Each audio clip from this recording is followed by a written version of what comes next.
Hey, what's going on guys? Welcome back to another video, and today I want to talk about the upcoming Christmas DLC, also known as the Bounty Pack number 1. This DLC is called How Rush Saved Mercenary Day, and it's centered around a Christmas theme, and I gotta say, there are some goods and there are some bads with it, and I want to talk about that today. First off though, the DLC is not out yet. I have not played it. It doesn't come out for another week, November 20th, 2025, and I guess starting off, let's just go over the concerns. Now, I do have the gameplay looping in the background, but in case you haven't seen it, you can go ahead and watch it in the description below. But yeah, at first glance, this DLC just seems like a reskin bunker from the base game. And so my current expectations are not very high for this. I mean, it's possible that they didn't show off any of the really cool stuff in this trailer, but that would be kind of weird to not do for a trailer. So for the most part, the vibes are that we're getting another like bunker area like we have in base game, except there's like Christmas themed things sprinkled around here and there. Now, we don't know for sure yet, but based on the initial feels, it does seem very simple. And if we're paying about 10 bucks for the bounty pack, I would expect a little bit more than that.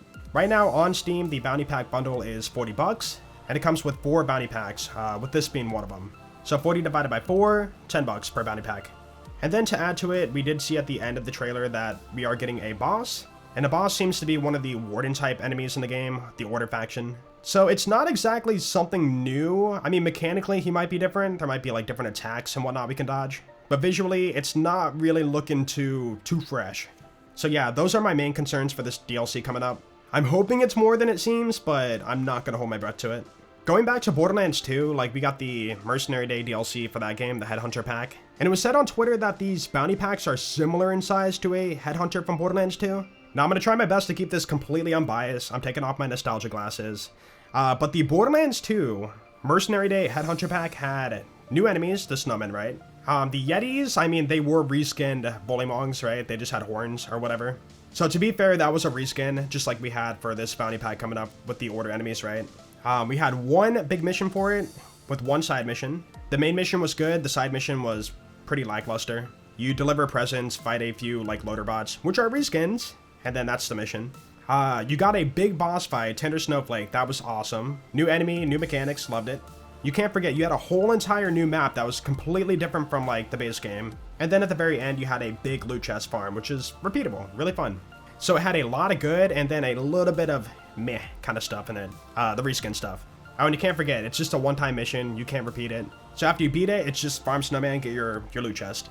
Now, going back to Borderlands 4, the Rush Mercenary Day DLC, it's not confirmed, but I would assume that it would be repeatable due to the fact that we have mission replay in the game, right? So if you wanted to redo the mission, you would have the option, hopefully. And then also, I don't know where to throw this in for the commentary, but the bounty pack being 10 bucks and the Headhunter pack in Borderlands 2 being 5 bucks, it's double the price, so I wouldn't say I would expect double the content. I mean, I would hope it's more, but factoring in inflation and stuff, I'm not going to get into numbers, but I hope it's a little bit more. I mean, this is paid content. It has to be worth paying for. But we'll have to wait until we actually play it to see if it's worth the price. Alright, with that out of the way, let's talk about the good. They did give us a small info chart for what we should expect for the DLC, including 4 new weapons, 5 weapon skins, 4 cosmetic heads, 2 Echo attachments, 4 Echo 4 drone skins, 4 Vault Hunter skins, and 5 vehicle skins. So 4 brand new weapons and a bunch of cosmetics. Now, cosmetics are cool, but like once you have them, you just have them forever. So that part of it will not be infinitely repeatable for playable content. But the 4 new weapons are going to be repeatable. You might notice there it says rerollable legendary gear, not refarmable, rerollable. That is because if you look at the very bottom, it is a vault card. That is how we're getting the gear for this DLC. The only thing we can really go off of is Borderlands 3 with the vault cards we have for that game. And basically any form of XP you earn went into your vault card. You get enough XP, you get a loot crate, you open it, and then you get a chance for a key. And with enough keys, you can purchase the new items in the game, or you can purchase the cosmetics. You pick and choose what you want to unlock. Going back to Borderlands 4, I don't know if they're going to be doing that same system, but maybe they will.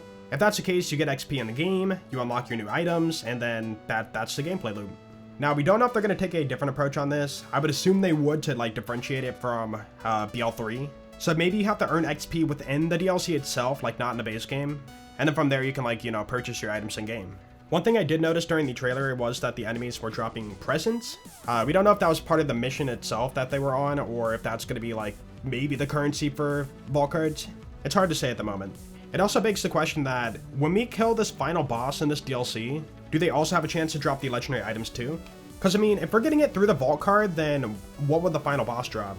My guess is either the currency for purchasing through the vault card, the vault card weapons itself, maybe entirely new weapons that are not listed on the card, or nothing.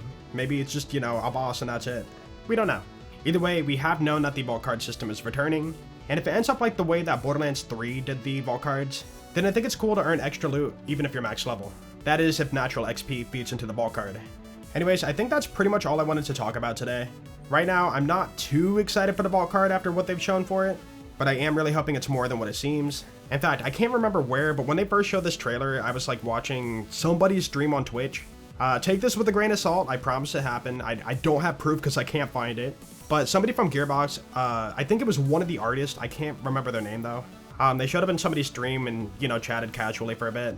And then one of the random viewers said something along the lines of like, yo, your Bounty Pack 1 DLC looks like a reskin.